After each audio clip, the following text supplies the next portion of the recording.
ஒரு பல்கலைக்கழகம், அங்கே ஒரு இலக்கிய பேராசிரியர். அவர் பாடம் நடத்திக்கிட்டு இருந்தார்.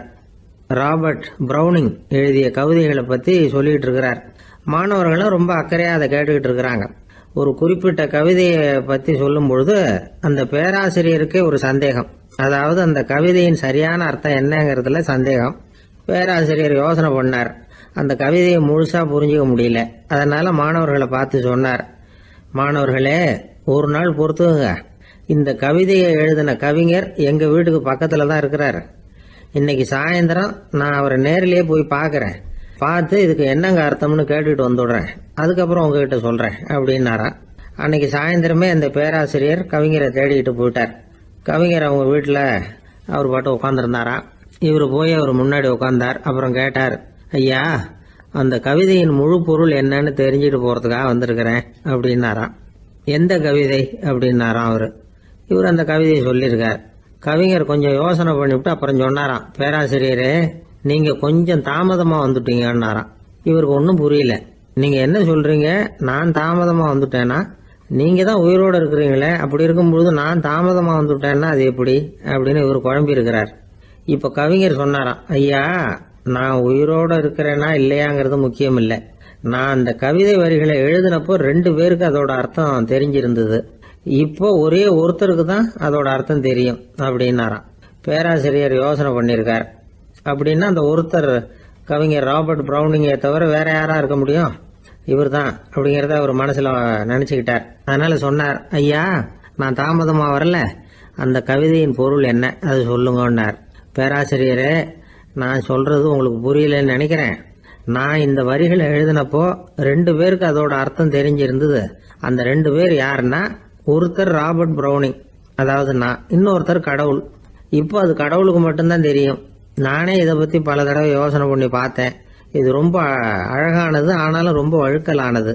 அதை பிடிச்சிட்டோம்னு நினச்சிக்கிட்டு இருக்கும் பொழுதே காற்று மாதிரி அது உங்ககிட்ட இருந்து ஓடி போயிடுது. எனக்கு ரொம்பவும் வருத்தமாக தான் இருக்குது. நிச்சயமாக நான் தான் இந்த வரிகளை எழுதியிருக்கிறேன். அதில் அர்த்தம் இருக்குங்கிறது எனக்கு தெரியும். அதை நான் உணர்றேன். ஆனால் நீங்கள் என்னை மன்னிக்கணும். எனக்கே கூட அதை என்னால் விளக்க முடியல. அப்படி இருக்கும் பொழுது உங்களுக்கு எப்படி அதை நான் விளக்க முடியும் அப்படின்னாரா அந்த கவிஞர். அனுபவிக்கப்படக்கூடிய எல்லாமே விளக்கப்படக்கூடிய ஒன்றல்ல, விளக்கப்படும் எல்லாமே அனுபவிக்கப்படக்கூடிய ஒன்றல்ல அப்படிங்கிறது ஞானிகளுடைய கருத்து. அதுக்காக தான் அந்த சம்பவம். வாழ்க்கையில் நீங்கள் தொடர்ந்து ஆய்வு செய்து கொண்டே இருக்கக்கூடிய விளக்கங்களை ஒருபோதும் அடைய முடியாத பரிமாணங்கள் இருக்கிறதுனால தான் அது அலுப்பு தட்டாமல் இருக்குது. உங்களால் நிறைய அனுபவிக்க முடியும். இருந்தாலும் நீங்கள் அனுபவித்து அறிந்த விஷயங்கள் கூட வார்த்தைகளால் விளக்கப்பட முடிவதில்லை அப்படிங்கிறது பெரியோர் சிந்தனை. இதெல்லாம் ஒரு பக்கம் இருக்கட்டும். நமக்கு தெரிஞ்ச பேராசிரியர் ஒருத்தர் 1 மணி நேரம் ரொம்ப விவரமாக வகுப்பு எடுத்தார். கடைசியாக சொன்னார், மாணவர்களே, ரொம்பவும் எளிமையாக விளக்கமாக எல்லா விவரமும் சொல்லியிருக்கிறேன். அதனால் இதில் உங்களுக்கு சந்தேகம் வர்றதுக்கு வாய்ப்பே இல்லை. இருந்தாலும் கேட்க வேண்டிய கடமை கேட்குறேன். இது வரைக்கும் நடத்தினதில் யாருக்காவது ஏதாவது சந்தேகம் உண்டா அப்படின்னு கேட்டாராம். எனக்கு ஒரே ஒரு சந்தேகம்தான் சார் அப்படின்னு எழுந்திரிச்சு நிற்கிறான் ஒருத்தன். என்னன்னு கேட்டாராம். இது வரைக்கும் நீங்கள் என்ன பாடம் சார் நடத்துனீங்க அப்படின்னானா அவன். ஒரு பெரியவர்கிட்ட பேசிக்கிட்டு இருந்தேன். அவர் என்கிட்ட ஒரு கேள்வி கேட்டார். திருடர்கள் எத்தனை வகை தெரியுமா உனக்கு அப்படின்னார். இதுதான் அவர் கேட்ட கேள்வி. எதுக்காக என்ன பார்த்து அந்த கேள்வி கேட்டார் தெரியல. இருந்தாலும் நான் அவருக்கு பதில் சொன்னேன். திருடர்களில் எத்தனையோ வகை உண்டுங்க. கார் திருடன், சைக்கிள் திருடன், முகமூடி திருடன், எப்படி சொல்லிகிட்டே போகலாம். இருந்தாலும் என்னுடைய சிற்றறிவுக்கு எட்டின வரையில் திருடர்களை 2 வகையாக பிரிக்கலாம் அப்படின்னு நினைக்கிறேன். ஒன்று ராத்திரியில் திருடுற திருடன், இன்னொருத்தன் பகலில் திருடுற திருடன். அதாவது பகல் திருடன், ராத்திரி திருடன் அப்படின்னு பெரியவர் சிரித்தார். என்ன சிரிக்கிறீங்களே? என்ன, கள்வர்கள் 4 வகை அப்படின்னு ஆரம்பித்தார். எப்படின்னு கேட்டேன். சாப்பாட்டுக்கு இல்லாமல் திருடுறாங்க பாருங்க, அது ஒரு வகையான். சாப்பாட்டுக்கு இருந்தும் திருடுறாங்க பாருங்க, அது ஒரு வகையான். இதை தவிர இன்னும் ஒரு 2 வகை திருட்டு உண்டு. அது என்னன்னா, ஆண்டவன்கிட்ட இருந்து நாம திருடுற திருட்டு, இன்னொன்று என்னன்னா நம்ம கிட்ட இருந்து ஆண்டவன் திருடுற திருட்டு அப்படின்னார். எனக்கு ஒன்றும் புரியல. என்ன சார் இது, ஆண்டவனையே திருடன்னு சொல்றீங்களே அப்படின்னு ஆச்சரியமா. ஆமாங்க, ஆண்டவனை கல்வன்னு சொல்றது இல்லையா? காஞ்சிபுரத்துக்கு பக்கத்தில் திருக்கார்வனம் அப்படின்னு ஒரு ஊர் இருக்கு. அங்கே உள்ள பெருமாளுக்கு கள்வர்னு தான் பேர். அது மட்டும் இல்லை, திருமங்கை ஆழ்வார் தம்முடைய திரு நெடுந்தாண்டகத்தில் கார்வனத்துள்ளாய் கல்வா அப்படின்னு தான் அழைக்கிறார். அப்படின்னு நிறைய உதாரணம்லாம் சொல்ல ஆரம்பித்தார். அதுக்கப்புறம் அவர்கிட்ட பேசி நான் புரிஞ்சுக்கிட்ட விவரங்களை தான் நான் இப்போ உங்ககிட்ட சொல்ல போகிறது. அதாவது அவர் சொன்ன முதல் வகை திருடர்கள் சாப்பாட்டுக்கு இல்லாமல் திருடுறவங்க. இவங்களை திருத்தி போடலாம். சாப்பாட்டுக்கு இருந்தும் பணம் சேர்க்கணுங்கிற ஆசையால் பொய் கணக்கெல்லாம் எழுதுறாங்க பாருங்க, அவங்க தான் ரெண்டாவது வகை. மூணாவது வகை திருட்டு தான் மிகப்பெரிய திருட்டு. இறைவனுக்கு சொந்தமானதை நம்முடையதுன்னு நினைக்கிற திருட்டு. எது இறைவனுக்கு சொந்தமானது அப்படின்னா ஆத்மா. பகவானுக்கு சொந்தமான ஆத்மாவை நம்முடையதுன்னு நினைக்கிறது தான் அந்த மாபெரும் திருட்டு. இதுக்கு பேர் தான் ஆத்மாபகாரமா. சரி, இதுக்கு பரிகாரம் என்ன? எல்லாம் இறைவனுடையது, நமக்கு ஒன்றும் இல்லை அப்படின்னு நினைக்கிறது தான் இதுக்கு பரிகாரம். இதெல்லாம் இருக்கட்டும். நாலாவது திருட்டு ஒன்று சொன்னோம்ல, ஆண்டவன் நம்மகிட்ட இருந்து திருடுறது. அது எப்படி? ஆண்டவனை கள்வன்னு சொல்கிறாங்க, அது சரி. அவர் என்னத்தை திருடினார்? இப்போ இன்னொருத்தருக்கு சொந்தமான ஒன்றை எடுத்து வச்சுக்கிறது தான் கள்ளத்தனம். ஆனால் ஆண்டவன் எடுத்துக்கிட்டோம்னா இருக்கிறது எல்லாமே அவனுக்கு சொந்தம். அப்படி இருக்கிறப்போ அவரை எப்படி கள்வன்னு சொல்கிறது? இது என்ன புரியாமல் இருக்குதே அப்படின்னு சொல்லி பார்த்தா அதுக்கும் விளக்கம் சொல்கிறாங்க அவங்க. அதாவது ஆண்டவனுக்கு உருவமே கிடையாது, அரூபமாக இருக்கிறவன், அதாவது உருவம் இல்லாமல் இருக்கிறவன். அப்படி உள்ள பகவான் நம்மளை மாதிரி உருவத்தில் இருக்கிறான். நம்மளை மாதிரியே கையை காலு மூக்கெல்லாம் இருக்குது ஆண்டவனுக்கு. இந்த உருவம் நம்மகிட்ட இருந்து திருடினது தானே. அவன் தன்னுடைய உண்மையான திருமேனியை நமக்கு காட்டாமல், அதாவது தரிசனம் கொடுக்காம இருக்கிறது கள்ளத்தனம் தானே. அதனால தான் இதுவும் ஒரு பெரிய திருட்டு, இருக்கிறதுலேயே மிகப்பெரிய திருட்டு அப்படிங்கிறார். என்கிட்ட பேசிக்கிட்டு இருந்தார், இந்த விஷயம்லாம் சொல்லிட்டு இருந்தார் இந்த பெரியவர். அதாவது திருட்டை ஆன்மீக நோகத்தில் அவர் பார்க்குறார். நம்ம பார்வையில் இதை விட அபூர்வமான திருட்டுலாம் இங்கே உண்டு. அபூர்வமான திருடர்களும் உண்டு. ஒரு திருடன் சிறையிலிருந்து விடுதலையாகி வெளியில் போனான். கொஞ்ச நாளில் மறுபடியும் திரும்பி ஜெயிலுக்கு வந்துட்டான். அப்போது சிறை அதிகாரி அவனுக்கு அறிவுரை சொன்னாராம். ஏன்பா இப்படி அடிக்கடி தப்பு பண்ணிவிட்டு ஜெயிலுக்கு வந்துவிடுறியே, உனக்கு சொந்த பந்தம் எதுவும் இல்லையா? உனக்கு அப்பா அண்ணன் தம்பிகள் அவங்க கூட எல்லாம் சேர்ந்து வாழணுங்கிற ஆசை இல்லையா அப்படின்னு கேட்டிருக்கார். அவங்களோட சேர்ந்து வாழணுங்கிற ஆசை எனக்கு நிறைய உண்டுங்க சார் அப்படின்னு அவன். அப்புறம் எதுக்கு இப்படி ஜெயிலுக்கு வந்துவிடுற அப்படின்னாரான் அவர். அவங்க எல்லாருமே இங்கே தானே சார் இருக்காங்க அப்படின்னு அவன். சங்கீத வித்வான்களில் பல வகை உண்டு. சில குறிப்பிட்ட ராகங்களை பாடுறதுல அவங்களுக்கு பெருமை வர்றது உண்டு. ஆனால் ஒருத்தர் இருந்தார், அவரால் ஒரு ராகத்துக்கே பெருமை வந்தது. அந்த ராகத்தை அவர் வாசித்து கேட்கணும் அப்படின்னு சொல்லுவாங்க. அது என்ன ராகம்னா தோடி ராகம். சரி, அந்த வித்வான் யாருன்னா அவர் தான் திருவாவடுதுறை ராஜரத்னம் பிள்ளை.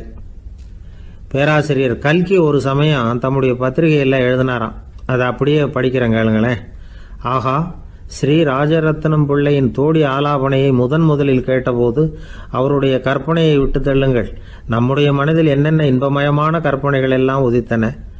குழந்தை தாயிடம் கொஞ்சம் குரலை கேட்டோம், அன்னை குழந்தையிடம் கொஞ்சம் குரலை கேட்டோம், ரதியும் மன்மதனும் பேசிக்கொண்ட காதல் மொழிகளை கேட்டோம், முருகன் சிவபெருமான் செவிகுளிர மொழிந்த உபதேசத்தை கேட்டோம், கலைமகள் கவிஞனுக்கு அருளிய ஆசி மொழிகளை கேட்டோம், நாரத முனிவருடைய தம்பூரா சுருதியை கேட்டோம், ராவணன் தன் எலும்பை ஒடித்து வீணையாகச் செய்து வாசித்த கானத்தை கேட்டோம், கானப்பறவைகளின் கலகல ஒலியை கேட்டோம், கோலக்குயில்களின் குரல் இனிமையை கேட்டோம்.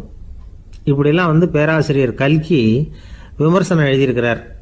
திருவாவடுதுறை ராஜரத்னம் பிள்ளை அவர்களுடைய வாசிப்பை கேட்டுட்டு டி.என். ராஜரத்னம் பிள்ளை இறந்து போனார். அப்போ கவிஞர் கண்ணதாசன் எழுதினார், செவியனில் ஓடி எங்கள் சிந்தையில் ஓடி இந்த புவியெல்லாம் ஓடி நின்பார் பொங்கிய தோடி வேறிங்கு எவரிடம் போகும் ஐய இனி அதை காப்பார் யாவர் அவிந்தனின் சடலத்தோடே அவிந்தது தோடிதானும் அப்படின்னு எழுதினாராம். அந்த அளவுக்கு அவருடைய தோடியை ரசித்தவர்கள் உண்டு. அதே மாதிரி தோடின்னா என்னன்னு தெரியாமலே அவரை ரசித்தவங்களும் அந்த காலத்தில் உண்டு.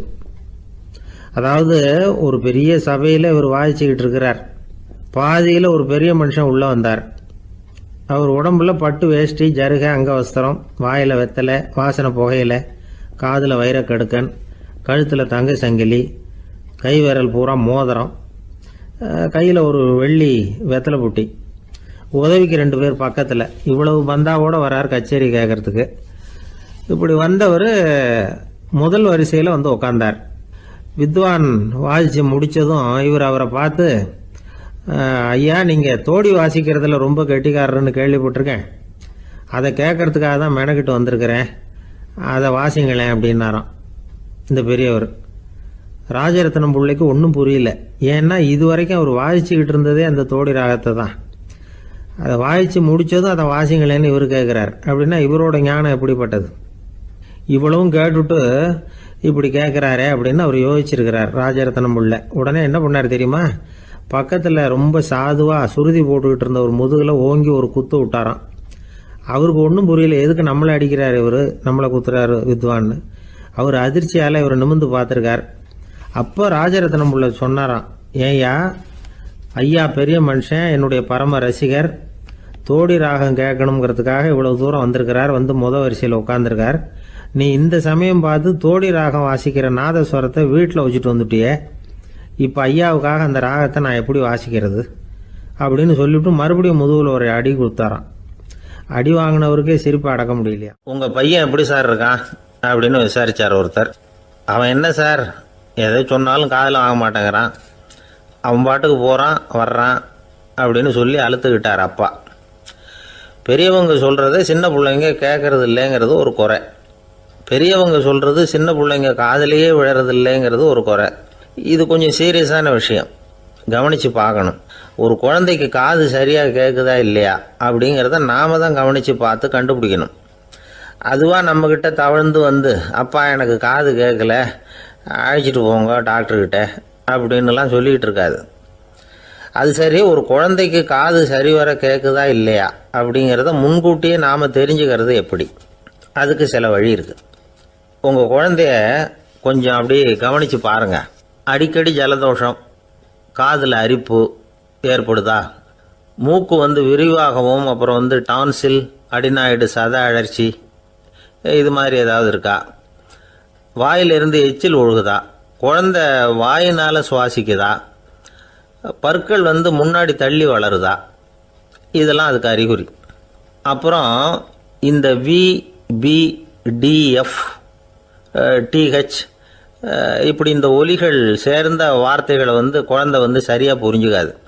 இப்போ உதாரணத்துக்கு பட்டுன்னு சொல்லு குழந்தை அப்படின்னீங்கன்னா அது கட்டுன்னு சொல்லும். அதாவது பட்டு சவுண்டை அதால் புரிஞ்சிக்க முடியல.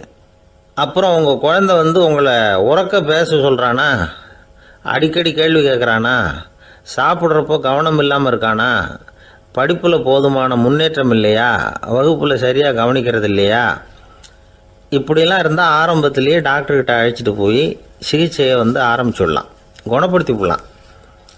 குழந்தைக்கு காது சரியாக கேட்கலன்னா நீங்கள் செய்ய வேண்டியது என்ன தெரியுமா? அவனுக்கு காது கேட்கலேங்கிறதுக்காக அவன் முன்னாடி சத்தம் போட்டு பேசக்கூடாது. மெதுவாக சீராக பேசணும், அவனை பார்த்து பேசணும். உங்கள் உதட்டு அசைவுகள் அவனுக்கு உதவும், அதை பார்த்தே புரிஞ்சுக்குவான். நீங்கள் வாயில் வெத்தலை பாக்கு போட்டுக்கிட்டோ புகை பிடிச்சிக்கிட்டோ பேசக்கூடாது. அப்படி பேசினா அவனால் அந்த உச்சரிப்பை சரியாக புரிஞ்சிக்க முடியாது. ஒரு வார்த்தையை சொல்கிறீங்க, அவனுக்கு புரியல அப்படின்னா அதே வார்த்தையை மறுபடியும் சொல்லணும். அவனுக்கு நீங்கள் முதல்ல சொன்ன வார்த்தை புரியலேன்னு நினச்சிக்கிட்டு மறுபடியும் திருப்பி சொல்கிறப்போ அதே அர்த்தம் வரக்கூடிய வேறு வார்த்தையை சொல்லக்கூடாது. இப்படிலாம் நடந்துக்கிட்டால் அவனுக்கு மன திடத்தை ஏற்படுத்த முடியும். இல்லைன்னா அவனுக்கு தாழ்வு மனப்பான்மை வந்துடும். குழந்தைக்கு காது கோளாறுன்னா ஆரம்பத்திலேயே டாக்டர்கிட்ட அழைச்சிட்டு போனால் போதும், குணப்படுத்தி விடலாம். அப்புறம் பார்த்துக்கலாமே அப்படின்னு அலட்சியமாக இருந்துட்டால் தான் கஷ்டம். சில பேர் கோபத்தில் சின்ன பிள்ளைங்க காதை பிடிச்சி திருகிறது உண்டு. இது ரொம்ப தப்பு. காது கையோடு வந்துட்டால் என்ன பண்ணுறது? ஒரு வேடிக்கை கதை, அது கதை தான், நிஜமாக நடந்ததில்லை, அது மாதிரி நடக்காது. ஒரு வேடிக்கைக்காக சொல்லப்படுற கதை. அதாவது ஒரு வீட்டில் அப்பா அம்மாவை பார்த்து சொல்லிகிட்டு இருக்கார், இதை பாரு, நாளைக்கு காலையில் என்னை சீக்கிரம் எழுப்பி விட்டுரு, நான் செங்கல்பட்டு வரைக்கும் போயிட்டு வர வேண்டியிருக்கு அப்படின்னாராம். இதை அவங்க பையன் காதில் வாங்கிட்டு இருக்கான். அப்பாவுக்கு சிரமம் வேண்டாமே அப்படின்னு நினச்சி அவனே காலையில் யாருக்கும் தெரியாமல் எழுந்திரிச்சு புறப்பட்டு செங்கல்பட்டுக்கு போட்டான். சாயந்தரமாக திரும்பி வந்தான். அப்பா பையனை காணாமல் அலமோதிக்கிட்டு இருக்கிறார். சாயந்தரமாக பையனை பார்த்ததும் எங்கடா போயிட்டு வந்தேன்னு கேட்டார் கோவமாக. செங்கல்பட்டுக்கு போயிட்டு வந்தேப்பா, நீ வேணா அலைய வேண்டாமேன்னு அப்படின்னா. எதுக்கடா போனேன்னு அதட்டினார். அதான்ப்பா, நீ நேற்று வந்து அம்மா கிட்ட சொல்லிக்கிட்டு இருந்த, அதை காதில் வாங்கினேன், உனக்காக நான் போயிட்டு வந்தேன் அப்படின்னா. உடனே எந்த காதில் வாங்கினேன் அப்படின்னு சொல்லி காதை பிடிச்சி திருகினார். அந்த காது கையோடு வந்துட்டுது. இது நடந்து கொஞ்ச நாள் கழித்து அந்த அப்பாவும் பையனும் கடத்தெருவில் போய்கிட்டு இருக்கிறாங்க. எதிரில் ஒரு நாய் ஓடி வந்தது. அதுக்கு 2 காதும் இல்லை. என்ன இது, இந்த நாய்க்குட்டிக்கு 2 காதும் இல்லை அப்படின்னார் அப்பா. அதுக்கு பையன் சொல்கிறான், அப்பா அது 2 தடவை செங்கல்பட்டுக்கு போயிட்டு வந்துடுவோம் அப்படின்னானா. ஒரு புகழ்பெற்ற ஜப்பானிய சாமுராய் வீரன், வாள் வீசுறதுல ரொம்ப கெட்டிக்காரன். ஒரு கடுமையான போரில் கலந்து கொண்டுட்டு களைச்சி போய் திரும்பி வந்தான். படுக்கையில் விழுந்தான். பக்கத்தில் என்னமோ சத்தம் கேட்டுது. திரும்பி பார்த்தான். ஒரு எலி அவனை முறைச்சி பார்த்துக்கிட்டு இருந்தது. உடனே வாழை உருவனா வீசினான். அது தப்பிச்சிட்டு ஓடி போச்சு. எவ்வளோ முயற்சி பண்ணி பார்த்தா முடியல. கடைசியில் அந்த வாள் முறிஞ்சு போனது தான் மிச்சம். ஒரு பக்கம் அவனுக்கு இது அவமானமாக போயிட்டுது, இன்னொரு பக்கம் பயமாக போயிட்டுது. எவ்வளவோ போர்களில் எதிரிகளை பந்தாடினவன் அவன் ஒரு எலிகிட்ட தோற்று போய்டுறதா அவனால் சகிச்சிக்க முடியல. மனைவிகிட்ட சொன்னான் இப்படி நடந்துட்டுதுன்னு. அவள் சிரிச்சா. உங்களுக்கு புத்தியே இல்லை, எலியை போய் யாராவது வாளால் வெட்டுவாங்களா அப்படின்னு அந்த அம்மா சொன்னதும், நீ என்ன சொல்கிறேன்னா, ஒரு பூனையை கொண்டுட்டு வந்துட்டா போதும், அதுக்கப்புறம் ஏன் எலி வரப்போகுது அப்படின்னு அந்த அம்மா. உடனே ஒரு பூனை வந்து சேர்ந்தது. அது சாதாரண பூனை இல்லை, வீர சாகசங்கள்லாம் செஞ்சு பழக்கப்பட்ட பூனை. பெரிய இடத்துல வளர்ந்தது. அதை கொண்டுட்டு வந்துட்டாங்க. அந்த பூனை குறி பார்த்து எலி மேலே பாஞ்சுது. ஆனால் அந்த எலியை சுலபமாக தப்பிச்சு போட்டுது. அடுத்தபடியாகவும் பாயறதுக்கு முயற்சி பண்ணிச்சு அந்த பூனை. ஆனால் அந்த எலியோ ரொம்ப தந்திரமாக திடீர்னு அந்த பூனையின் முகத்துக்கு நேராக பாஞ்சுது. அவ்வளவுதான். அந்த பூனை பயந்து போய் ஒரே தாவி ஜன்னல் வழியாக வெளியில் ஓடிப்போச்சு. அந்த வீரனுக்கு இது ஒரு பெரிய அதிர்ச்சியாக இருந்தது. அடுத்தபடியாக யோசனை பண்ணான். ராஜா வளர்த்துக்கிட்டு இருந்த அரண்மனை பூனையை ஒரு நாள் இரவலாக கேட்டு வாங்கிட்டு வந்தான். ஊர் உலகம்லாம் பேர் வாங்கின பூனை இது. அந்த பூனையாலும் அந்த எலியை ஒன்றும் செய்ய முடியல. வீரனுக்கு ரொம்ப அதிர்ச்சி. அந்த அரண்மனை பூனைகிட்டையே போய் புலம்புனான். அரண்மனை பூனையே, நீயே தோற்று போயிட்டியே, இனிமேல் நான் என்ன செய்ய முடியும்னா. அந்த பூனை சிந்திச்சுது. அப்புறம் சொல்லிச்சு, இந்த காரியத்துக்கு இந்த மேல்மட்ட விவகாரம்லாம் சரிப்பட்டு வராது. சாதாரண வீட்டு பூனை கிடச்சிதுன்னா அதை கொண்டுகிட்டு வந்து விட்டுப்பார் அப்படின்னுது. சாதாரண பூனையால் என்ன செஞ்சிட முடியும்னா இவன் நம்பிக்கை இல்லாமல். இப்போது அந்த அரண்மனை பூனை சொல்லிச்சு, பெரிய வீட்டு பூனையெல்லாம் நல்லா சாப்பிட்டு தூங்கி பழக்கப்பட்டிருக்கோம். அதுக்கெல்லாம் ராஜதந்திரம் தெரியும், ஆனால் எலி பிடிக்க தெரியாது. அதுக்கான வளர்ப்பும் இல்லை, பயிற்சியும் இல்லை. ஏன்னா அதுக்கெல்லாம் பசி கிடையாது. சாதாரண வீட்டு பூனை அப்படி இல்லை, பசிக்கு ஆகாரம் தேடி அலையும். எலிகளை பிடிச்சி சாப்பிட்டுட்டு தான் உயிர் வாழும். அதனால் அதுகளுக்கு எலியை பிடிக்கிற எல்லா உத்திகளும் தெரியும், எங்களுக்கு தெரியாது அப்படின்னுது. அது சரியே, அதுவும் பூனை தான், நீயும் பூனை தான், அதால் முடிகிற காரியம் ஏன் உன்னால் முடியல அப்படின்னு கேட்டான் இவன். இதுக்கு அந்த பூனை சொல்லிச்சு, இதே கேள்வியை நானும் கேட்டேன், உன்னுடைய தந்திர முறை என்னன்னு கேட்டேன். அதுக்கு பதில் சொல்லாமல் படுத்து தூங்கி போச்சு. அதை மறுபடியும் எழுப்பி கேட்டேன், அதுக்கு கோவம் வந்துட்டுது. இதில் என்ன தந்திர முறை வேண்டியிருக்கு, நான் ஒரு பூனை அவ்வளவுதான். பூனைன்னா பூனை, பூனை எலியை பிடிக்கும், நான் எலியை பிடிக்கிறேன் அவ்வளவுதான்னுது அப்படின்னு சொல்லி விவரமாக சொல்லிச்சு அந்த அரண்மனை பூனை. உடனே ஒரு சாதாரண பூனையை கொண்டுட்டு வந்துட்டாங்க. கொண்டாந்து விட்டால் அது பார்க்குறதுக்கு ரொம்ப சாதாரணமாக தெரிஞ்சுது. இந்த வீரனுக்கு நம்பிக்கை வரல. இருந்தாலும் அதை கொண்டுட்டு வந்து வீட்டுக்குள்ளே விட்டான். ஒரே நிமிஷம் அந்த எலியை கவிட்டு வெளியில் ஓடி போச்சு. மேலிடத்து பூனைகள்லாம் இதை வேடிக்கை பார்த்துக்கிட்டு வெளியில் நின்றுக்கிட்டு இருக்குது.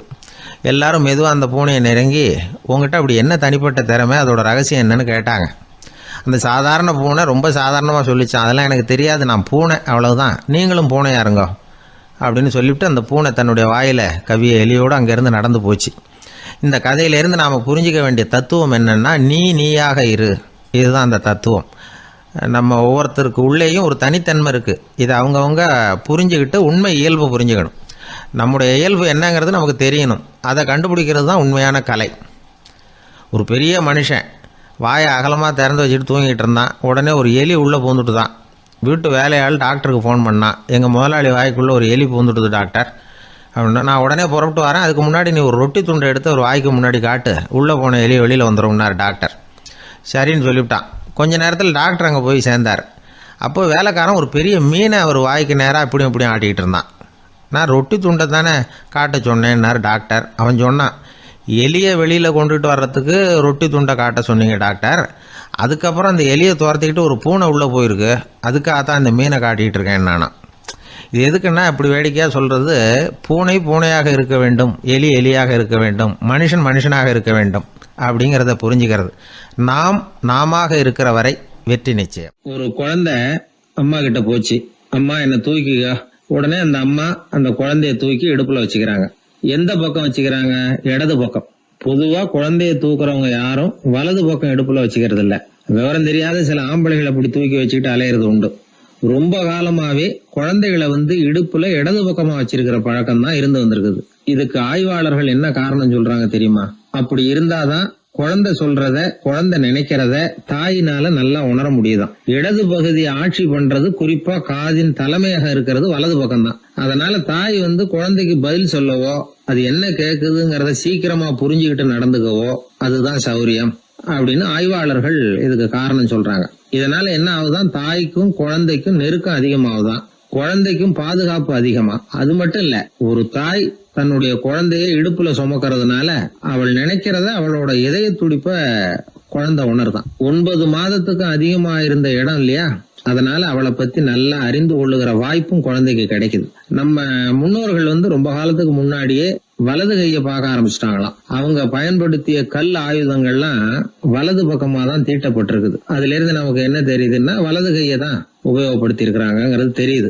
இப்படி எல்லாம் இருந்தா கூட இன்னைக்கு நம்மள 10ல் ஒருத்தருக்கு ஒரு பழக்கம் உண்டு, அது இடது கை பழக்கம். ஆனாலும் 2 கைகளும் ஒற்றுமையா இருக்கிறதுக்கு தான் ரொம்பவும் முயற்சி பண்ணுதான். இப்போ வலது கை பழக்கம் உள்ளவங்க பேசுறதுக்கு, எழுதுறதுக்கு, செயல்படுத்துற தலைமையகம் தலையின் பின்புறம் பிடரியில் இருக்குது. இடது கை பழக்கம் உள்ளவங்களுக்கு மூளையில 2 பக்கங்கள்லயும் தலைமையகம் இருக்குது. இது விஞ்ஞானிகள் சொல்றது. எத்தனையோ மேதைகள் இடது கை பழக்கம் உள்ளவங்களா இருந்திருக்கிறாங்க. அமெரிக்க மேதை பெஞ்சமின் பிராங்கிலின், இத்தாலிய ஓவியர் லியோனார்டோ டாவின்சி, இப்படி நிறைய பேர் இருந்திருக்கிறாங்க, இப்பவும் இருக்கிறாங்க. காலங்காலமா இயல்பாவே இடது கை பழக்கம் இருந்து வந்திருக்குது. அப்படி இருக்கிறப்போ வலது கை எப்போ இடது கைய வென்றது, ஜெயிச்சது அப்படிங்கிற விவரம் இன்னமும் யாருக்குமே புரியல. ஆய்வாளர்களுக்கும் புரியல. அவங்களும் யோசிச்சுக்கிட்டு இருக்கிறாங்க. உலகம் இடது பக்கமா தான் சுத்துது. வானத்துல இருக்கிற வெள்ளி வீதி, அப்புறம் அணுவுல இருக்கிற துணுக்குகள், உடம்புல இருக்கிற அமினோ அமிலம், இப்படி எல்லாமே இடதுபுறமா தான் இயங்கிட்டு இருக்குது. இவ்வளவு செய்திகள் இடது கைக்கு ஆதரவா இருக்கிறப்போ அது எப்படி வலது கை கிட்ட ஏமாந்தது அப்படிங்கிற ரகசியம் இன்னமும் யாருக்கும் தெரியலையா. இது சம்பந்தமா ஆராய்ச்சி பண்றவங்களுக்கு இது இன்னமும் ஒரு பிரச்சனையா தான் இருக்குதான். இப்படி இடது கை ஒதுங்கிட்டதுனால இப்பெல்லாம் வலது கைக்கு தான் மரியாதை அதிகமா போச்சு. ஒரு ஆசாமி இடது கையில கட்டு போட்டுட்டு வந்தானா, கையில என்னப்பா கட்டுன்னு விசாரிச்சிருக்கிறார் ஒருத்தர். ஒரு இயந்திரத்தை பிரிச்சு ரிப்பேர் பார்த்துக்கிட்டு இருந்தேன், மறுபடியும் அதை ஓட விட்டு பாக்குறப்போ இடது கை விரல் மாட்டிக்கிட்டது, அதுதான் கட்டு அப்படின்ட்டு இருக்கான். நல்ல வேளை வலது கை மாட்டியிருந்தா உன்னால சாப்பிட கூட கஷ்டமா போயிருக்குமே என்னார் அவர். இதுக்கு அவன் சொன்னானா, முதல்ல வலது கை தாங்க மாட்டிக்க இருந்தது, நான் தான் உடனே புத்திசாலித்தனமா அதை இழுத்துக்கிட்டு இடது கையை கொடுத்தேன் அப்படின்னு இருக்கான். இவன் எப்பேற்பட்ட புத்திசாலி பாருங்க. இந்த வலது கை இடது கைங்கிறத பத்தி அறிவியல் ஆராய்ச்சி ஒரு பக்கம் இருந்தாலும் கை சுத்தமா இருக்கணும், இது வாழ்க்கைக்கு முக்கியம். உண்மை, உழைப்பு, நேர்மை இதெல்லாம் இருந்தாதான் வாழ்க்கையில முன்னேற முடியும். அதனால இந்த இடது கை பழக்கம், வலது கை பழக்கம் எது எப்படி இருந்தாலும் அது ஒருத்தருடைய புத்திசாலித்தனத்தை பாதிக்கிறது இல்ல. அதனால வாழ்க்கையில முன்னேறதுக்கு இது ஒரு இடைஞ்சலா இருக்கிறது இல்ல. நாம நம்ம உடம்பையும் புரிஞ்சுக்குவோம், மனசையும் புரிஞ்சுக்குவோம். அப்படி புரிந்து கொண்டு வாழ்க்கையில முன்னேறுவோம். என் நண்பர் ஒருத்தர் ஆழ்ந்த சிந்தனையில இருந்தார். என்ன யோசனை பண்றீங்கன்னு கேட்டேன். தலைவர் ஆகணும்னு பாக்குறேன், அதுதான் என்ன வழின்னு யோசிச்சுக்கிட்டு இருக்கேன்னார். நான் கூட அது மாதிரி யோசிச்சு பார்த்தேன். அதுக்கப்புறம் அந்த யோசனையை கை விட்டுட்டேன் அப்படின்னோம். ஏன்னு கேட்டார். அதுக்கான தகுதிகள் நமக்கு இல்லைங்கிறது புரியுது. அது நமக்கு புரியறத விட நம்ம விட மற்றவங்களுக்கு நல்லா புரிஞ்சு போச்சு. அதனால் பேசாமல் கம்முன்னு இருந்துடுறது தான் நல்லது அப்படின்னோம். தலைவர் ஆகிறதுக்கு தகுதிகள் வேற உண்டோ அப்படின்னு கேட்டார். அவர் யதார்த்தமாக தான் கேட்குறார். நாங்கள் உடனே எங்ககிட்ட இருந்த ஒரு புத்தகத்தை எடுத்து அவர்கிட்ட கொடுத்தோம். படித்து பாருங்கன்னு. தலைவர் ஆகிறதுக்கு என்ன வழி அப்படிங்கிறத பற்றி அதில் போட்டிருக்கிறாங்க. முதல் வழி என்ன தெரியுமா? ஒரு 4 பேர் முன்னாடி இல்லைன்னா ஒரு கூட்டத்துக்கு முன்னாடி நீங்கள் பேச போகிறீங்க. அப்போ எப்படி ஆரம்பிக்கணும்னா, உண்மையான புகழ்ச்சி, நேர்மையான பாராட்டு, இதோடு ஆரம்பிக்கணும். எடுத்ததுமே அது சரியில்லை இது சரியில்லைன்னு பேசிகிட்டு இருக்கக்கூடாது. மக்களை பார்த்து நீங்கள் தான் தப்பு பண்ணிவிட்டீங்க அப்படின்னு நேரடியாக சொல்லக்கூடாது. தவறு இருந்தாலும் அதை மறைமுகமாக ஏதாவது கதை சொல்லி அதிலிருந்து அவங்க புரிஞ்சுக்கிற மாதிரி செய்யணும். அடுத்தவங்க பண்ண தப்பு என்னன்னு அலசறதுக்கு முன்னாடி நீங்கள் பண்ணின தப்பு என்னங்கிறத பற்றியே பேசுங்க. எதுக்கும் நேரடியாக உத்தரவு போட்டுக்கிட்டு இருக்கக்கூடாது. இதை நீங்கள் செய்யணும் அப்படின்னு சொல்கிறதுக்கு பதிலாக நீங்கள் இப்படி செஞ்சால் எப்படி இருக்கும் அப்படின்னு கேள்வி மாதிரி கேட்கணுமா. இப்படி கேட்டால் அது உத்தரவு மாதிரி தெரியாதான். அடுத்தவங்க மரியாதையை காப்பாற்றுறது மாதிரி பேசணுமா. உங்கள் பேச்சு இன்னொருத்தரை அவமானப்படுத்துறது மாதிரி இருக்கக்கூடாதான். ஏன்டா இவங்கிட்ட போய் மாட்டிக்கிட்டோம்னு யாரும் நினச்சிடக்கூடாது. ஒவ்வொரு சின்ன வளர்ச்சியையும் பாராட்டணும். வெற்றி சாதாரணமாக இருந்தாலும் பாராட்டாமல் இருந்துடக்கூடாது. பாராட்டும் பொழுது தாராளமாக இருக்கணும். குறை சொல்லும் பொழுது கவனமாக இருக்கணும். வாய்க்கு வந்தபடி பேசிவிட்டா அதுக்கப்புறம் வகையாக மாட்டிக்கிட்டு முழிக்க வேண்டியிருக்கும். நீங்கள் பேசுறது இன்னொருத்தருக்கு ஒரு கௌரவத்தையும் மரியாதையும் உண்டு பண்ணுறது மாதிரி இருக்கணும். நீங்கள் பேசுறது அடுத்தவங்களுக்கு இருக்கிற கொஞ்ச நெஞ்ச மரியாதையும் எடுத்து விடுறது மாதிரி இருக்கக்கூடாது. உங்கள் பேச்சை கேட்டால் கேட்குறவங்களுக்கு ஒரு ஊக்கம் வரணும், உற்சாகம் வரணும். தவறு எதுவாக இருந்தாலும் அதை சுலபமாக திருத்திக்கலாம், சரி பண்ணிக்கலாங்கிறது மாதிரி இருக்கணும் உங்கள் பேச்சு. அடுத்தவங்களை சந்தோஷப்படுத்துங்க. உங்கள் யோசனையை கேட்டு நடந்துக்கிறதுனால அந்த சந்தோஷம் அவங்களுக்கு கிடைக்கணும். இந்த தகுதியெல்லாம் உங்ககிட்ட இருந்தால் நீங்கள் ஒரு சிறந்த தலைவராகலாம் அப்படின்னு அந்த புஸ்தகத்தில் போட்டிருக்கு. இந்த காலத்தில் தலைவர் ஆகிறதுக்கு வேறு சில தகுதிகள்லாம் கூட தேவைப்படுது. ஒரு புள்ள தன்னுடைய அப்பா கிட்ட, அப்பா உன்ன மாதிரியே நானும் அரசியலில் சேரணும், தலைவர் ஆகணும்னு ஆசைப்படுறேன், இன்னையிலேருந்து எனக்கு அரசியல் பாடம் கற்றுக் கொடு அப்படின்னு கேட்டிருக்கான். அவரும் சரின்னு சொல்லிவிட்டு ஒரு பெரிய ஏணியை எடுத்துகிட்டு வந்தாரான். ஒரு செவுத்தில் சாத்தினார். இந்த ஏணியில் ஏறி உயர போய் அங்கே பரன் மேலே இருக்கிற ஒரு புத்தகத்தை எடுத்துகிட்டு வாடான் இருக்கார். மகனை பார்த்து, அப்பா ஏணி ரொம்ப உயரமாக இருக்குது, நீ ஜாக்கிரதையாக இதை பிடிச்சிக்கோ, நான் ஏறி போகிறேன் அப்படின்னு நான் பையன். பயப்படாத, நான் பார்த்துக்கிறேன்னார் அப்பா. பையன் ஏணியில் ஏறினா உச்சிக்கு போனதும் அப்பா கையை எடுத்துட்டார். ஏணி அப்படியே சரிஞ்சுட்டுது. பையன் பொத்துன்னு கீழே விழுந்துட்டான். இடுப்பு பிடிச்சிக்கிட்டே எழுந்திரிச்சான். என்னப்பா இது, இப்படி என்னை ஏற விட்டுட்டு கையை விட்டுட்டியே, இப்படி கை விடலாமா அப்படின்னு கத்தியிருக்கான். அப்பா நிதானமாக சொன்னாராம், அவசரப்படாதேப்பா, அரசியலில் இதுதான் முதல் பாடம், பெத்த அப்பனாக இருந்தாலும் அவனை நம்பாதே அப்படின்னு உபதேசம் பண்ண ஆரம்பித்தார். காலை நேரம், கடற்கரை ஓரம், காலை வீசிக்கிட்டு கையை வீசிக்கிட்டு ஏதோ சண்டைக்கு போகிற சிப்பாய் மாதிரி எல்லாரும் நடந்து போயிட்டுருக்கிறாங்க. நடைப்பயிற்சி. அதில் நமக்கு தெரிஞ்ச ஒருத்தர் எதிரில் வந்தார் ரொம்ப வேகமாக. என்ன சார் வாக்கிங்க அப்படின்னு கேட்டோம். அவரால் ஆமாம்னு பதில் சொல்ல முடியல, அவ்வளவு கஷ்டம். மூச்சு விடுறதுக்கே வாயை திறந்து மூடிக்கிட்டு இருக்கிறார். எங்கே பேசுறது? கொஞ்சம் நின்று நிதானித்து மூச்சு விட்டுட்டு அதுக்கப்புறம் சொன்னார் ஆமாம் அப்படின்னு. என்ன சார் இவ்வளவு வேகம்னோ? உங்கள் பேச்சை கேட்டுவிட்டு தான் சார் நடக்க ஆரம்பித்தோம். நீங்கள் தான் அடிக்கடி சொல்லிகிட்டு இருந்தீங்க நடக்கிறது நல்லதுன்னு. அன்னையிலேருந்து ஆரம்பிச்சுட்டேன். ஆனால் ரொம்ப கஷ்டமாக இருக்குது சார். இப்போ பாருங்கள், உங்கள்கிட்ட சுலபமாக பேசக்கூட முடியல, மூச்சு வாங்குது, உடம்பு கூட வலிக்கிறது மாதிரி இருக்குது அப்படின்னு அவர் பாட்டுக்கு பேச ஆரம்பிச்சிட்டார். உங்களை யார் சார் இவ்வளவு வேகமாக நடக்க சொன்னது? வேகத்தை குறைங்க, மெதுவாக நடங்க அப்படின்னோம். நீங்கள் நடக்கிறதுனால என்னென்ன சௌகரியம்னு அன்னைக்கு சொன்னீங்களே தவிர சௌகரியமாக நடக்கிறது எப்படின்னு சொல்லலையே அப்படின்னார் அவர். இன்னமும் லேசாக மூச்சு வாங்கிக்கிட்டே சொன்னால் கூட இவர் சொல்கிறதுலே ஒரு நியாயம் இருக்குது. அதனால் இந்த நடைப்பயிற்சி பண்ணுறவங்க கவனிக்க வேண்டிய சில முக்கியமான குறிப்புகள் இருக்குது. அது என்னென்னங்கிறத அவங்க தெரிஞ்சுக்கணும். அது தெரிஞ்சு வச்சுக்கிறது நல்லது. இதெல்லாம் மருத்துவ நிபுணர்கள் சொல்கிற குறிப்புகள். அவங்க என்ன சொல்கிறாங்க தெரியுமா? உங்கள் வயசு 40க்கு மேலேயா? உங்கள் எடை இருக்க வேண்டியதை விட 10 கிலோ அதிகமாக இருக்குதா? நீங்கள் புகை பிடிக்கிறவரா? இதய நோய், இரத்த நாள நோய், உயர் இரத்த அழுத்தம் இப்படி ஏதாவது உங்களுக்கு உண்டா? அப்படின்னா நீங்கள் உங்கள் இஷ்டத்துக்கு வரிஞ்சு கட்டிக்கிட்டு நடைப்பயிற்சி பண்ண ஆரம்பிச்சிடாதீங்க. முதல்ல ஒரு மருத்துவ பரிசோதனை பண்ணிக்கோங்க, அதுதான் நல்லது அப்படின்னு அவங்க சொல்கிறாங்க. நடக்கிறப்போ, உடற்பயிற்சி செய்கிறப்போ மார்பு பகுதியில் அல்லது வேறு எங்கேயாவது தொடர்ந்து வலி இருந்ததுன்னா பயிற்சியை நிறுத்தி விட்டு டாக்டரை போய் பார்க்கணும். நடைப்பயிற்சி பண்ணுறப்போ உங்கள் சக்திக்கு தகுந்த மாதிரி மெதுவாக அதிக கஷ்டம் இல்லாமல் முன்னேறலாம். அங்கே என்ன போட்டியாக வைக்கிறாங்க, முந்திக்கிட்டு போய் என்ன பண்ண போகிறோம், பரிசாக வாங்க போகிறோம். அதனால் நிதானம் அவசியம் அப்படிங்கிறது அவங்க ஆலோசனை. தொந்தரவு கொடுக்காத ஷூ, ட்ரெஸ்ஸு இதுகளை உபயோகப்படுத்துங்க. பாதத்தில் ஆடு தசை இருக்குல்ல, அங்கே ஏதாவது பிரச்சனை இருந்ததுன்னா டாக்டரை பாருங்கள். அந்த பாதத்தில் வலி வரும் அந்த இடத்துல. வெயில் காலமாக இருந்தால் தலைக்கு தொப்பி வச்சுக்கோங்க. பனியில் நடந்தாலும் அப்படி தான், தலையை பத்திரமா பார்த்துக்குங்க. நம்மக்கிட்ட ஏதோ கொஞ்சம் உருப்படியாக தெரியறது அது தானே. உடற்பயிற்சிக்கு முன்னாடி பின்னாடி பயிற்சி செய்கிறப்போ நிறைய தண்ணி குடிக்கலாமா. முதல் 1 மாதத்துக்கு கொஞ்சம் தளர்த்தியாக சாவகாசமாக நடக்கலாம். மணிக்கு 3 அல்லது 4 கிலோமீட்டர் வேகம்னு வச்சுங்களேன். அதுக்கப்புறம் வேகத்தை அதிகப்படுத்தலாம். மணிக்கு 6 அல்லது 8 கிலோமீட்டர் அளவுக்கு நடக்கலாம். நல்லா கையை வீசிக்கிட்டு நடக்கணும். மூச்சு விடுற எண்ணிக்கை அதிகரிக்கணும். இது மாதிரி ஒரு 30 நிமிஷம் நடக்கலாம். தனியாக நடந்து போகிறதுக்கு உங்களுக்கு என்னமோ மாதிரி இருக்குதா, கூட யாரையாவது சேர்த்துக்குங்க. ஒரு குரூப்பாக சேர்ந்து போகலாம்.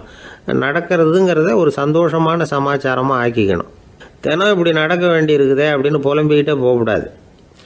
சில பேர் நடக்கிறப்போ கடந்த காலத்தை அசை போட்டுக்கிட்டே போவாங்க. சில பேர் வருங்காலத்தை அசை போட்டுக்கிட்டே போவாங்க. சில பேர் முக்கியமான திட்டம்லாம் இப்படி நடக்கிறப்போ தான் தீர்மானம் பண்ணுவாங்க.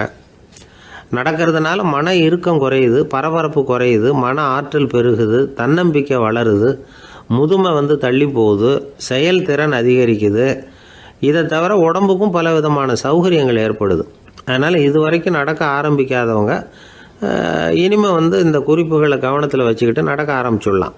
சார்லஸ் லேம்ப் அப்படின்னு ஆங்கில இலக்கிய மேதை ஒருத்தர், அவர் ஒரு தரம் உடம்பு சரியில்லைன்னு டாக்டர்கிட்ட போனாராம். டாக்டர் அவரை பார்த்துட்டு, நீங்கள் தினமும் காலையில் வெறும் வயத்தில் நடக்கணும் அப்படின்னாராம். வெறும் வயத்தில் நடக்கிறதுக்கு நான் தயார், ஆனால் வயிறு கிடைக்கணுமே சார். யார் வயத்து மேலே நடக்கிறது டாக்டர் அப்படின்னு கேட்டாராம் இவர். ஒருத்தர் முகத்தை உம்முன்னு வச்சுக்கிட்டு வந்துக்கிட்டு இருந்தார். ஏன்னு கேட்டாங்க. யார் என்ன பார்த்தாலும் உடனே முகத்தை திருப்பிக்கிட்டு போடுறாங்க சார் அப்படின்னார். உங்ககிட்ட பிரியமாக பேசுகிற நண்பர்களே கிடையாதா அப்படின்னு கேட்டாங்க. அப்படி யாரும் இல்லையே அப்படின்னாராம். அதிகமாக நமக்கு நண்பர்கள் கிடைக்கணும்னா அதுக்குன்னு சில உத்திகள் இருக்கு, அமெரிக்க எழுத்தாளர் ஒருத்தர் சொல்லியிருக்கிறார் அப்படின்னு சொன்னாங்களாம் விவரம் தெரிஞ்சவங்க. அப்படின்னு அதை எனக்கும் கொஞ்சம் சொல்லி கொடுங்களேன் அப்படின்னு கேட்டிருக்காரு இவர். உடனே அதை பத்தி அவர்கிட்ட சொல்ல ஆரம்பிச்சாங்களாம். அது என்னன்னா, முதல் குறிப்பு என்னன்னா, எதிரில் உள்ளவங்க நிறைய பேசுறதுக்கு வாய்ப்பு கொடுக்கணுமா. நம்ம பத்தியே பேசிட்டு இருக்க கூடாதான். அவர் பேசுற விஷயம் எதுவா இருந்தாலும் ஆமா நல்லது அப்படின்னு சொல்லி ஏத்துக்கணுமா. இது ஒரு குறிப்பு. 2வது குறிப்பு என்னன்னா, கூடுமான வரைக்கும் யாருகிட்டையும் அனாவசியமா வாதம் பண்ணிட்டு இருக்க கூடாது. 3வது குறிப்பு என்னன்னா, எந்த பிரச்சனையையும் அடுத்தவங்க கண்ணோட்டத்திலேயே பார்க்கணும், நம்ம கண்ணோட்டத்திலேயே பார்த்துட்டு இருக்க கூடாது. எப்பவுமே அடுத்தவங்க மனோபாவத்தை நாம புரிஞ்சு வச்சிருந்தோம்னா நம்மள யாராலையும் ஜெயிக்க முடியாது. 4வது குறிப்பு என்னன்னா, ஒருத்தர்கிட்ட பேச ஆரம்பிக்கிறப்பவே இயல்பா அன்பா ஆரம்பிக்கணும். உதாரணத்துக்கு, இந்த சட்டை உங்களுக்கு ரொம்ப பொருத்தமா இருக்குதே அப்படின்னு சொல்லி ஆரம்பிக்கலாம். அதை விட்டுட்டு, அன்னைக்கு என்ன சார் என்ன அம்போன்னு விட்டுட்டு அப்படி ஆயிட்டீங்க அப்படின்னு ஆரம்பிக்க கூடாதான். இதெல்லாம் விவரம் தெரிஞ்சவங்க சொல்லி கொடுத்துருக்கிற குறிப்புகள். 5வது விஷயம் என்னன்னா, நம்ம தவறுகளை தயக்கம் இல்லாம ஒத்துக்கணும், அதுக்காக கூச்சப்படக்கூடாது. 6வது குறிப்பு, அடுத்தவங்க கருத்துக்கு மதிப்பு கொடுக்கணும். நீங்க சொல்றது தப்பு சார் அப்படின்னு முகத்துல அடிச்சா அப்படி பேசக்கூடாது. 7வது விஷயம் என்னன்னா, சில பேர் எப்ப பார்த்தாலும் சவால் விட்டுக்கிட்டே இருப்பாங்க. அனாவசியமான சவால் சில பேரால தவிர்க்க முடியாது, அப்படி விடக்கூடாதான். 8வது கருத்து, நம்ம கருத்து என்னவோ அதை எதிராளியின் வாயிலிருந்து வரவழைக்கணும். அப்படி வரவழைக்கிறதுக்கு முயற்சி பண்ணணும். இது ஒரு முக்கியமான கருத்து. அப்புறம் 9வது குறிப்பு என்னன்னா, நம்ம யோசனைய புதிய முறையில சொல்லி பார்க்கலாம். அடுத்தவங்க சொல்ற யோசனையை ஏத்துக்கணும். அந்த யோசனை மகா மோசமா இருந்தா கூட அதை ஏத்துக்கிற மாதிரி நடிக்கலாமா, அது கூட தப்பு இல்லைங்கிறாங்க.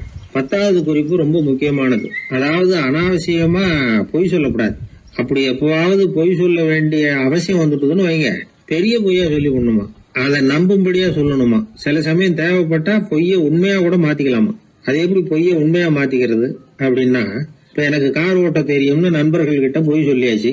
நண்பர்கள் நிஜமாவே ஒரு காரை கொடுத்து ஓட்டுன்னு சொல்றதுக்கு முன்னாடி ஏதாவது ஒரு டிரைவிங் ஸ்கூல்ல சேர்ந்து கார் ஓட்டுறதுக்கே கத்துக்கிறது. இது ஒரு உதாரணம்.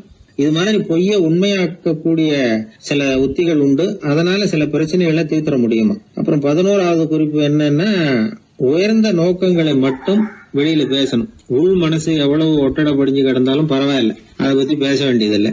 12வது குறிப்பு சொல்றாங்க, சிறந்த நல்ல நண்பர்களை தேடிதான் பெற வேண்டியிருக்கும், அவ்வளவு சுலபமா கிடைச்சிட மாட்டாங்க அப்படின்னு சொல்றாங்க. இவ்வளவு குறிப்புகளும் அமெரிக்க நிபுணர் ஒருத்தர் சொல்லி வச்சிருக்கிறார். இப்படி எல்லாம் நடந்துகிட்டா நமக்கு நல்ல நண்பர்கள் கிடைப்பாங்களாம். முயற்சி பண்ணி பார்க்கணும். இந்த காலத்துல எல்லாம் எத்தனையோ விதமான நண்பர்கள் உண்டு. ஒருத்தர் ரொம்ப கவலையோட நின்றுகிட்டு இருந்தார். கண்ணு கலங்கி இருந்தது. ஏன் இப்படி கவலையோட நின்றுகிட்டு இருக்கிறீங்க அப்படின்னு கேட்டோம். என்னுடைய நண்பன் ஒருத்தன் ஒரு நாள் கோபத்துல என்னை பார்த்து சொல்லிவிட்டான், உன்னோட ஒரு வருஷத்துக்கு பேச மாட்டேன் போ அப்படின்னு சபதம் போட்டுட்டான் அப்படின்னார். அதுக்காகவா இப்படி கவலைப்பட்டுக்கிட்டு கண் கலங்கி நிக்கிறீங்க அப்படின்னு கேட்டோம். இதுக்கு அவரு சொன்னார், நான் அதுக்காக கவலைப்படல சார், அந்த ஒரு வருஷ கெடு என்னையோட முடியுது, அதை நினைச்சுதான் கவலைப்படுறேன், கண்ணீர் விடுறேன் அப்படின்னாராம் சோகமா. ஒரு ஊர்ல ஒரு மன்னர் இருந்தார். அவரு பக்கத்து தேசத்து மேல படையெடுக்கணும்னு நினைச்சுக்கிட்டு இருந்தார். அதையும் தன்னுடைய நாட்டோட சேர்த்துக்கணுங்கிற ஆசை. எப்போ படையெடுக்கலாம்னு யோசிச்சுக்கிட்டு இருந்தார். இப்படி யோசிச்சுக்கிட்டு இருந்த சமயத்துல ஒரு பெரியவர் அவரை தேடிட்டு வந்தார். அவர் அடிக்கடி வருவார், அவர்கிட்ட பேசிக்கிட்டு இருப்பார். இப்போ அப்படித்தான் வந்தார்.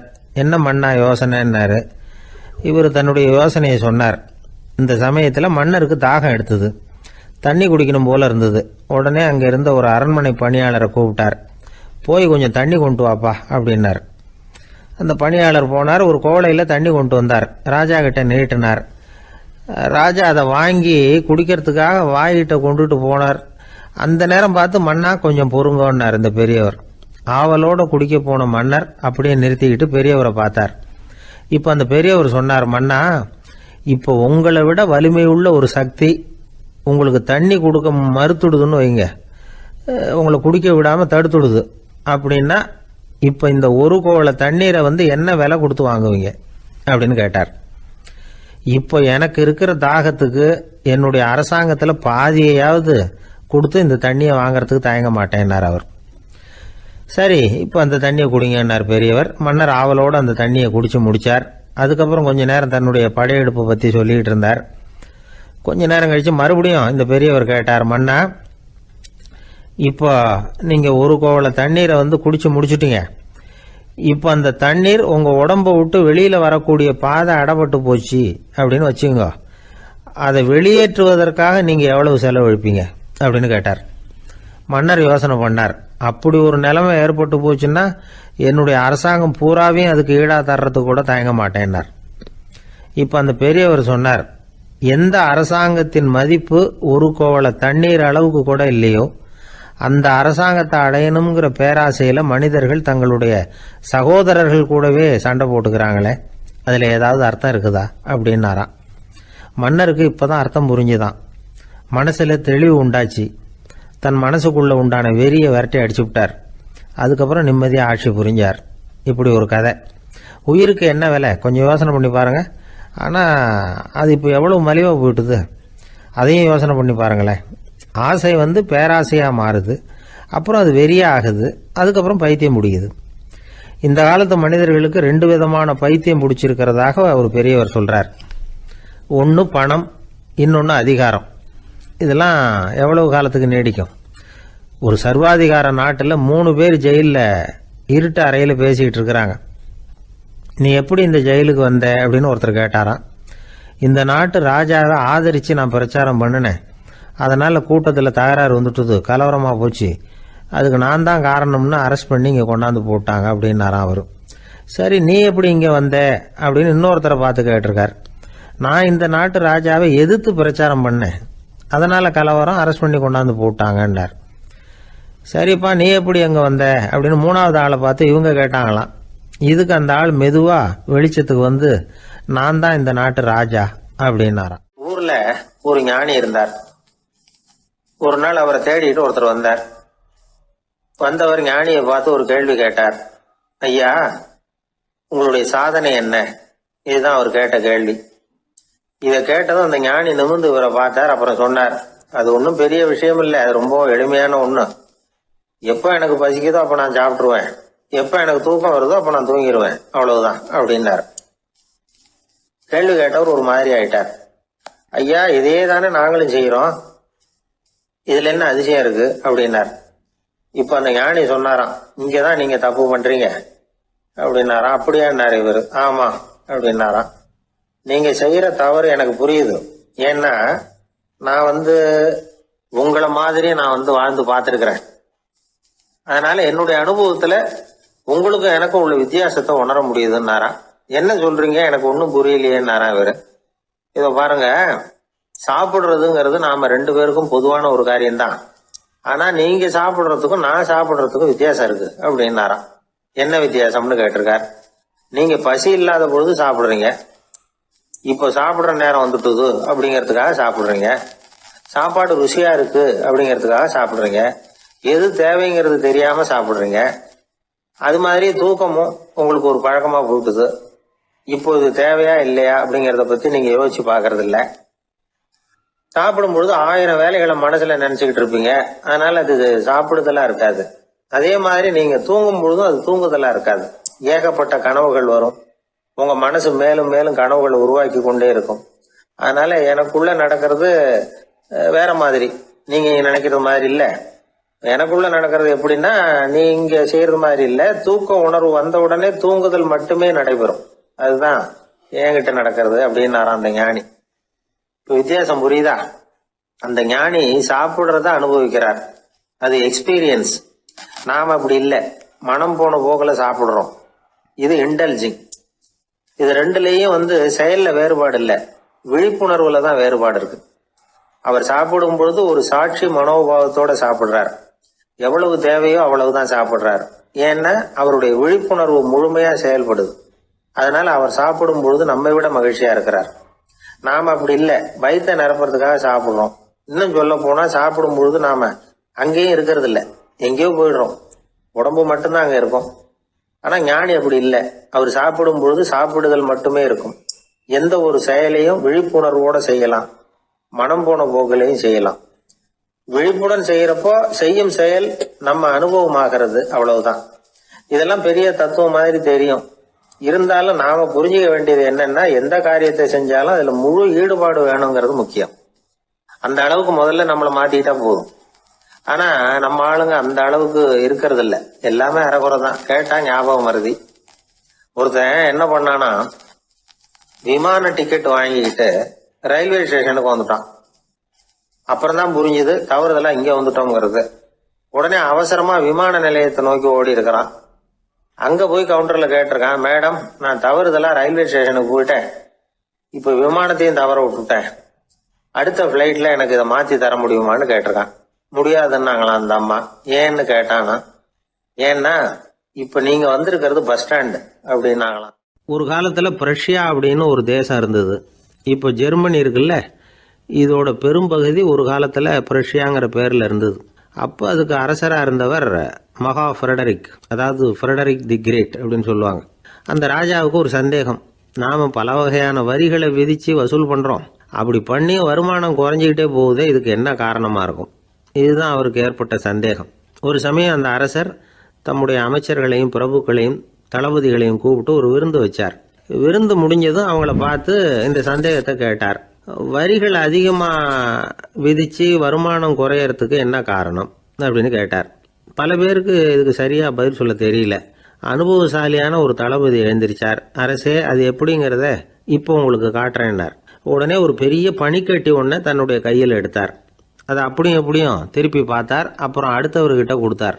அவரும் அதை அப்படியும் எப்படியும் திருப்பி பார்த்துட்டு அடுத்தபடியாக இருந்தவர்கிட்ட கொடுத்தார். இப்படியே இதை ஒவ்வொருத்தராக பார்த்துட்டு ஒவ்வொரு கையாக மாறி கடைசியில் மன்னர் கைக்கு போய் சேர்ந்தது. மன்னர் கைக்கு அந்த பனிக்கட்டி போய் சேர்ந்தப்போ அது கொஞ்சம் கொஞ்சமாக உருகி ஒரு பட்டாணி கடலை சைஸுக்கு ஆயிட்டுது. மன்னர் யோசனை பண்ணார், வரி அதிகமாக போட்டாலும் வந்து சேர்றது குறைவாக இருக்கிறதுக்கு என்ன காரணம் அப்படிங்கிறது அவருக்கு புரிஞ்சு போச்சு. காலம்தான் மாறிட்டு இருக்கே தவிர இந்த கையூட்டு வாங்குற பழக்கம் மாறினதாக தெரியல. இன்னொரு ராஜா இருந்தார். அவர் தன்னுடைய ராஜாங்கத்தில் லஞ்ச ஊழலே சுத்தமாக இருக்கக்கூடாது அப்படின்னு நினைச்சார். அவர்கிட்ட பல்வேறு துறைகளுக்கும் பொறுப்பாக இருந்த பல பேரும் ரொம்ப சுத்தமாகவும் நேர்மையாகவும் இருந்தாங்க.